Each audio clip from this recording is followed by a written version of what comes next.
My Lords, I beg leave to move that the amendment standing in my name on the order paper. I give notice that I do intend to press my motion to a vote. These regulations give the Secretary of State for Northern Ireland a power to direct a Northern Ireland Minister, Department, Health and Social Care Board and the Public Health Agency to take any action for the purpose of implementing the recommendations in paragraphs 85 and 86 of CEDAW. The powers confirmed in these regulations are therefore extremely wide. My Lord, Government has asserted that there has a duty to bring these regulations, but there is no time limit. This is work in progress for the Assembly, and there can be no justification for intervening in the work of the Northern Ireland Assembly on this sensitive issue, disregarding the devolution settlement. My Lords, the regulations will be implemented through directions from the Secretary of State. They say that a direction will look like a statutory instrument, but my Lords, we have procedures for statutory instruments. We have no procedures which will scrutinise what is done by the NIO. My Lords, I ask you to vote against these regulations because the Assembly is sitting. The matter is devolved to that legislature. The regulations raise complex legal and constitutional questions. They go beyond the abortion Northern Ireland No. 2 regulations. They undermine the devolution settlement, not only in respect of abortion policy, but also education. There's been no public consultation, and the regulations were laid just before Easter, preventing the House from considering them before they came into effect.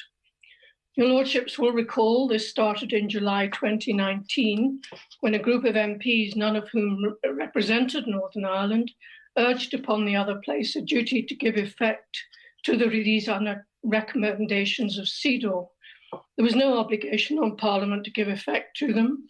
All the Northern Ireland MPs voted against them. Their votes and the votes of the Northern Ireland Assembly were ignored. My Lords, the government didn't question what was said in the other place, and they proceeded to make an unworkable House of Commons clause into Section 9 of the Executive Formation Act.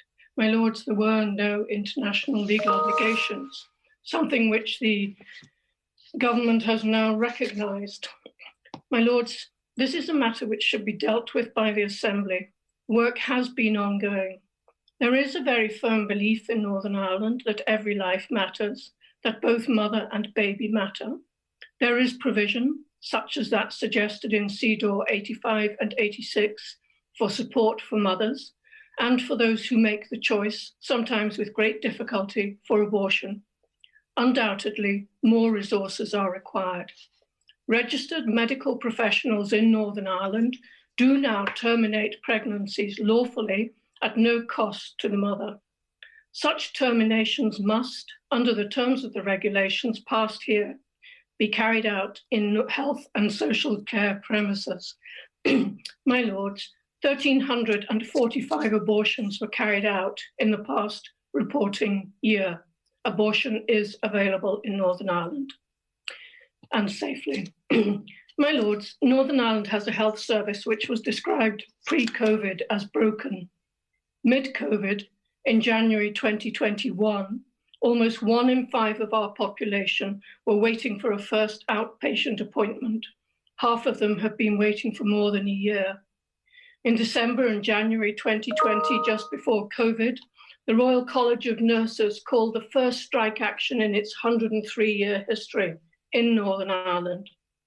My Lords, with great respect, it is for the political representatives of Northern Ireland to devise a way forward on the provision of health services and abortion services. My Lord, Northern Ireland is in a parlous state. Our Assembly is functioning. Our political situation is very fragile. Brexit brought civil unrest. The terrorists, ever present, have become more active. Last week, a bomb was left in a car into which a young police officer was about to put her 3-year-old daughter.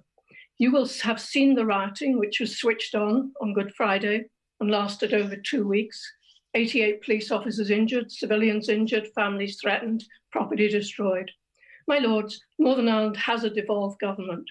Most recently, the Secondary Legislation Committee said that these are politically and legally important issues, and they should have had more consideration.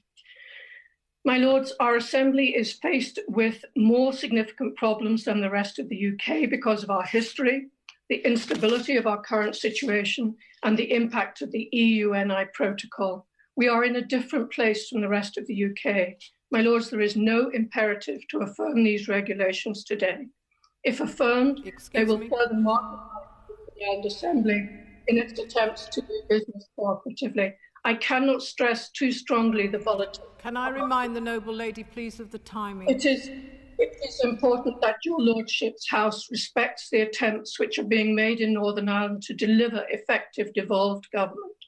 I ask you, my Lords, to vote for my motion and to reject this further attempt to undermine the Northern Ireland Assembly. Help us. Have courage.